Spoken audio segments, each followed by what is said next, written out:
Welcome into SportsZone All Access. Ian Sachs, Grant Sweeter here with you at the KELOLAND Plus desk. And Grant, we've been seeing a lot of each other the last couple of days with the Summit League tournament, but it's a fun time of the year and fun to be an SDSU fan. The Jackrabbits back on top of the Summit League, or I guess still on top of the Summit League, a four-peat for the SDSU women.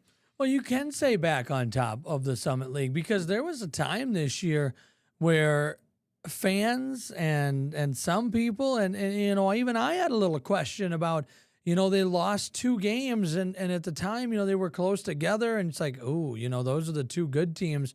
Are they the third best team in the conference? Because those weren't losses either. Those were games where they were kind of close at halftime and they got dominated in the second half. And so I give some credit to SDSU and to overcome it. And shame on us for ever maybe doubting Aaron Johnston, right? Like I asked him, I said, what did you switch up? What did you change? He said it was more of a recommitment. He said they recommitted to whatever it was that he felt they had lost from playing their brand of basketball. And they've been the best team in the conference ever since. And I think, and I've said this before, Brooklyn Meyer has been the best player in the conference since that happened. And Coach Johnson says he thinks she's the best player in the league the last 3 years. There's a little debate to be made this year. The other years, no.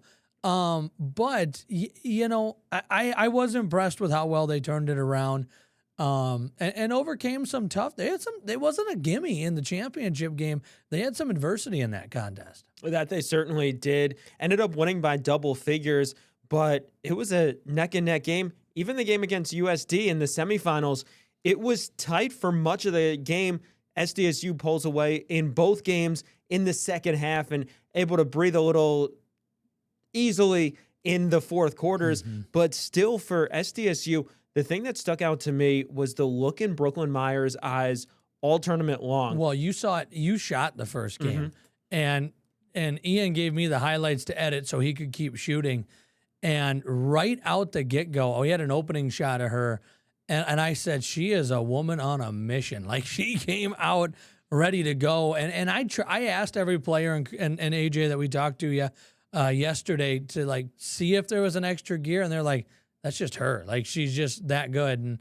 And they can say what they want, and I truthfully think that she found an extra gear. She doesn't care about the numbers. She was a rebound shy in all 3 games of 3 double-doubles. She ended up with 9 rebounds in each game, which is kind of crazy, but she was fantastic. She was hands down the MVP. And in the battle of the juggernauts yesterday between her and Avery Coonan, it was not a conversation, right? Coonan had 8 points in the third quarter and 10 for the game. I mean, they went on a run in the third with her, and she didn't do anything the rest of the contest. And that was coincided with when Brooklyn Meyer was in foul trouble and had to ease off a little bit. Could not play defense. Defensively. Yep. But there was it 2 or 3 possessions in a row in the championship game where the Bison went inside to Coonan one-on-one against Meyer, and Meyer blocked her. I think it was 3 straight possessions. Yeah, right, all in a row. That tells you Meyer had 4 blocks in the game also with battling foul trouble for most of the game too. Pretty clear that she was the best player on the court all tournament long the last couple of weeks as well. Let's hear from the Jackrabbits. Feels amazing. Just great to see our team grow and evolve as the year went on. We're very different now than we were in November or December or January for that matter. So fun to see them come together, really put the pieces in place, especially the last 5 or 6 weeks. You look back at your career and you just remember all the fun moments, all the fun wins. You remember Jackrabbit Nation showing out for you every single year. And to look back and know that we did it all 4 years is just extra special. And that's the big thing for this senior class. Meyer, Maddie Mathewitz, and Ellie Kolbeck going 4 for 4. Their whole careers, they will not have lost at the Summit League tournament at the Premier Center. Well, and I pointed out to Aaron Johnston when I was interviewing him, I'm like, you guys lost 2 games this year, pretty close together. It put some doubt in their mind, and he went on to say, he's like, for these seniors, those are their only conference losses. They'd never lost before in conference play. So there's no sweat off their back. I truthfully feel that way. So, this is a really good, important senior class. Ellie Kolbeck, her role changed. I mean, it really did.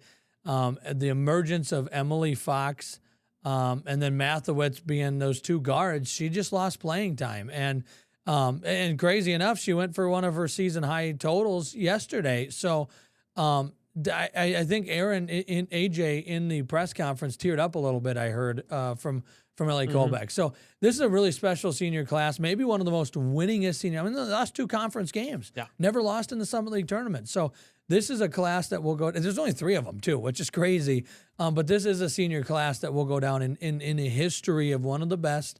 They've won a couple of NCAA tournament games, and right now I'm seeing 10 seed conversations, which their net ranking is 42. That is a 10 seed. Will that happen? I don't know, but I'm seeing that conversation. If they could slide into a 10 seed, they could get themselves another NCAA tournament win. Think about it. They were a 10 seed last year, in the 8-9 last year, a 10 seed a couple of years ago as well. So, they're always in that mix of that 7 to 11 range, it feels like, for the Jackrabbits. And you mentioned about this senior class. Those are the only 2 conference losses. I started right around the beginning of conference play of their freshman year, and the first time that I saw them lose a Summit League game was the NDSU game this year. So it was crazy for me to realize, and it was the same thing for them, experiencing a loss in conference play. Now the big question is, can NDSU get an at-large bid? We'll see. I think there's a lot of conversation, Ian. I think we'll sit down. Ian's a big basketball nut, so I think he's got a day off coming here soon. I think I'm just gonna be like, hey, do some research here. They were 46 net ranking, right? So technically that puts them in that conversation. But then there's other teams that have to automatically be in. So I think they should have a shot. I really do. I think both teams deserve to make it in. We'll see. What I look at for the Bison is them going 3 months without a loss throughout the season. 23 straight wins until the last week of February. Now, what hurts them is they lost 2 of their last 5 games, both to SDSU, which should give them something. Which are good loss, or quote unquote good losses. Of course, you don't want to lose any games, but they didn't get upset. They didn't get picked off somewhere. So we'll see. Talking about NDSU, though, the men, they don't have to worry about an at-large bid. Winning the Summit League regular season first, and then the tournament championship Sunday night. The Bison knocking off their in-state rival North Dakota, and it seemed like the top 3 teams all year long were the 2 North Dakota schools and St. Thomas. Fitting that those were pretty much the last 3 left standing, and the Bison champs once again. Yeah, they are, and it's a good tournament for them. I mean, they didn't mess around in the quarters. They didn't mess around in the semis. They went right to the championship, and, they went cold for a while. If North Dakota could have knocked down a few buckets, I think the Fighting Hawks have a chance, but it just so happened that at the same time NDSU went cold, North Dakota went cold. It's just a really well-balanced team. It'll be interesting to see. All year we've seen different guys step up in big moments for them. Can they do that at the NCAA tournament level? That's the big question is, you look at some of the mid-major teams that go on runs, they have a guy that can drop 30 points. And you go back to like Oral Roberts, who, had the best run maybe in Summit League history, and, and just about made it to the Elite Eight, honestly. It was Max Asmus' show, right? He had the big guy down low that helped out and helped control the paint, which was big. Connor Vanover. Yeah, but, they don't have that now, and they also had that power forward. I don't remember what his name was, that he was a stud too. But yeah, they had the big tall guy, they had the physical guy, and then they had the guy that could just shoot. And, NDSU is balanced, really balanced. But do they have the recipe for the mid-major kind of upset? I don't know. I think they'd have to get a favorable matchup if we were to say that. But, when this team gets hot, they can play some good basketball, and they did that for all 3 days of the Summit League tournament. Sometimes the 1 seed will maybe leave a little doubt, and we've seen that in a lot of tournaments this year, that the 1 seed's getting upset. Not in the Summit League this year. No, and to your point, think about Jack Golke from Oakland a couple of years ago, going nuclear, and they knocked off Kentucky. This NDSU team doesn't have a player that can just go for 7 threes in a game or something like that, but they're balanced, and that's what led them to sweeping the championships this year.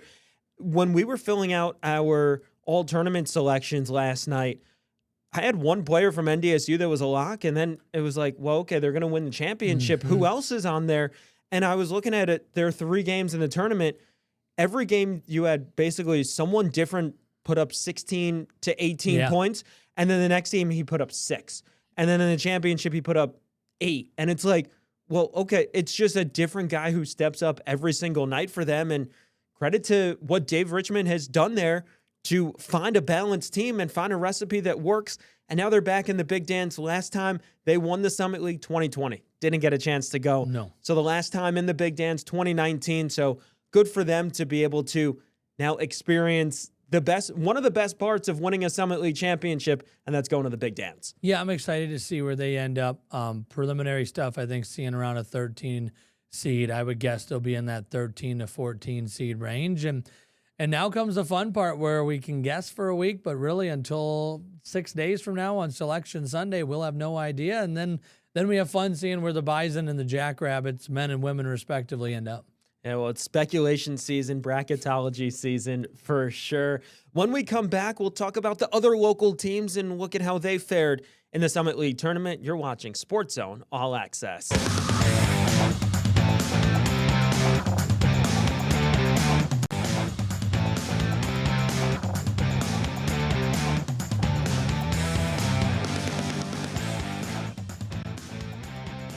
Welcome back to SportsZone All Access. Well, staying on the college beat, we turn over to college hockey.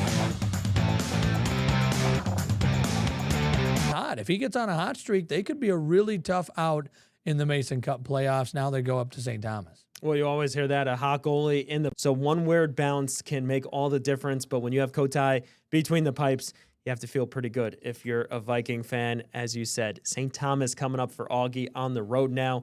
When we come back, we'll take a look at what's on tap for later on today on KELOLAND Sports.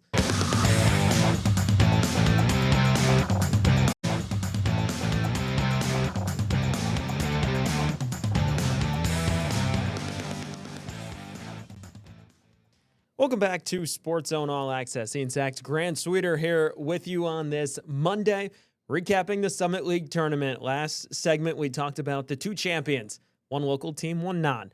SDSU women and the USD men cutting down the nets on Sunday. Now let's turn our attention to the rest of the local teams. The other 3 losing and falling short of winning a championship. The only other local team to win a game was the USD women. They fall to SDSU in the semifinals. One more time, we see State U at the Premier Center. And for the Coyotes, they were the 3 seed, but came up against a buzzsaw that was SDSU. You know, this was a good game. USD was in trouble at the end of the first quarter and then went on a nice run right at the end of the quarter that carried into the second quarter. I think it was a 9 or 8 point run that got them back in it and gave them the lead. And then SDSU just kind of did their thing. If I remember right, I think it was 29-27 USD was leading. And then SDSU just went on this big run. It was like a 15-4 or 17-4 run or something in that ballpark. And that just kind of put it on there. And the problem is this USD team's good. They're just not built to play from behind by double digits. And, they held around in the third quarter. And the biggest leads actually came in the fourth quarter for SDSU, which is how they beat NDSU as well. But for the Coyotes, a lot of good things. I mean, this is a semifinal team, a team that only lost a few games in the Summit League. I think it was 3 games. 4 in the regular season. 4 in the regular season. So, yeah, they were great. And they took a huge step forward from last year. So, they, had success in the transfer portal. They're going to have to do it again. They're losing some important pieces, right? Angelina Robles, Elise Rubiatis, 2 of their leading scorers. And then they're losing their 2 biggest paint presence in Patience Williams, the starter, and her replacement who comes off the bench, Josie Hill. So, they're losing 4 big-time seniors, so they're going to have to replace a lot. I think there's a couple freshmen that they're high on, Grace Peterson from Washington, Brooke Jensen from Vermilion. But, yeah, I'd say it was a good year for the Coyotes. I think exceeded expectations, really, when you think about what they brought in. Absolutely exceeding expectations. They won 5 games last year in the Summit League, and a lot of them came early against some of the worst teams in the conference. They went through a very tough long losing streak in the back half of conference They play kind of last fizzled year. out a little bit. That they certainly did. Ended up being in the play-in game, playing it the first day of the tournament. This year, they're the 3 seed. They knocked off SDSU in the regular season. They win 11 games in Summit League play.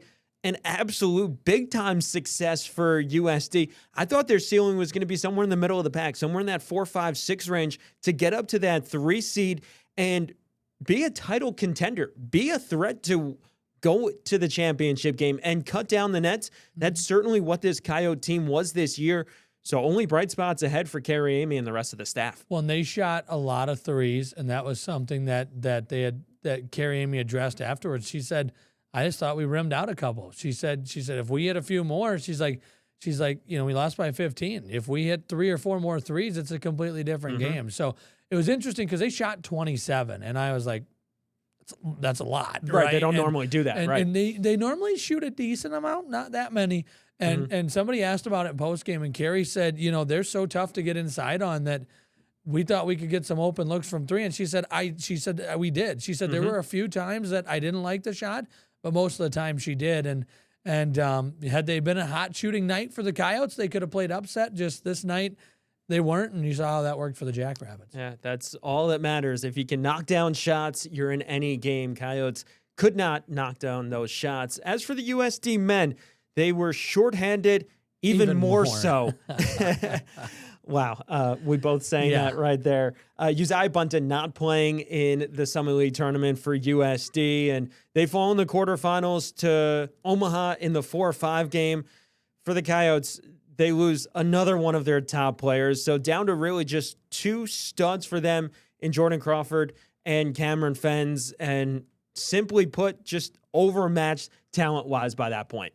Well, and I felt like they were really were like, we're going to take Fens away. Like, we're going to try to shut him down because, you know, they don't have another guard out there. And so Crawford had a good game. Fens struggled. He got really double-teamed and stuff, and they took some advantage with some big-time shots like that by Jashawn Glover and some other big-time plays by the Mavericks. And, you know, Chris Crutchfield has done a great job in his tenure at Omaha, won a championship last year.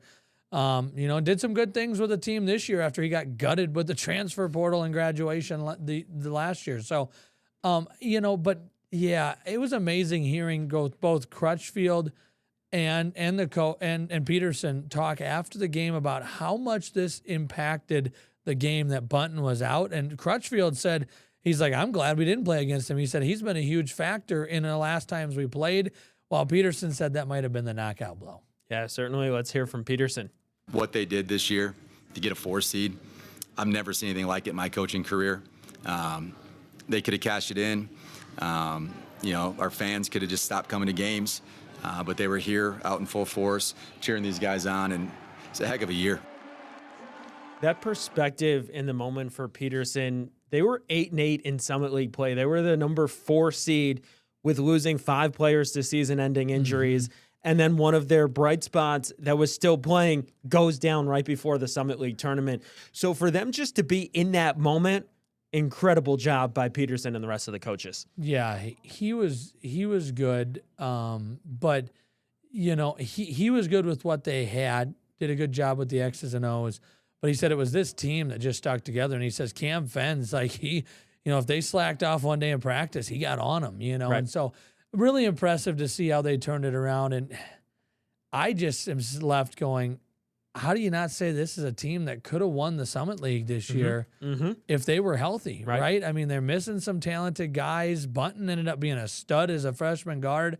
You know, they hope they can keep him and Crawford, the guys that you never know with the transfer portal these days. When guys have great seasons, they can, you know, they get tempted by other places. But you know, Isaac Bruns too, you know, not even getting to see him at all. So we did a little bit, not much, and not in Summit League play either. So had they had all those pieces, who knows what kind of year it could have been. Right, absolutely. Well, rounding out the local teams, SDSU men falling in the quarterfinals to St. Thomas, the number 2 seed.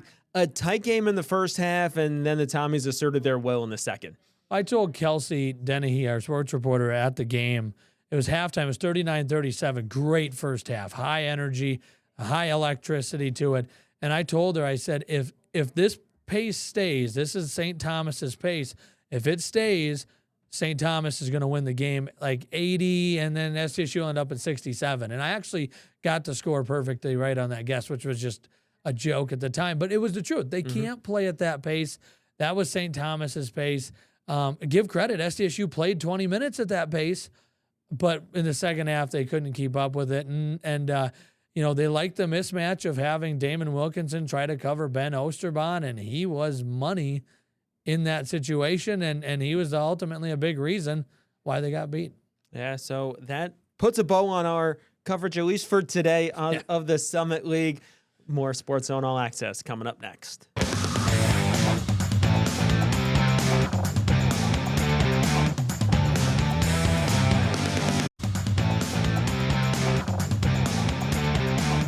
Well, quickly before we let you go today, here's a look at what you can expect later on tonight.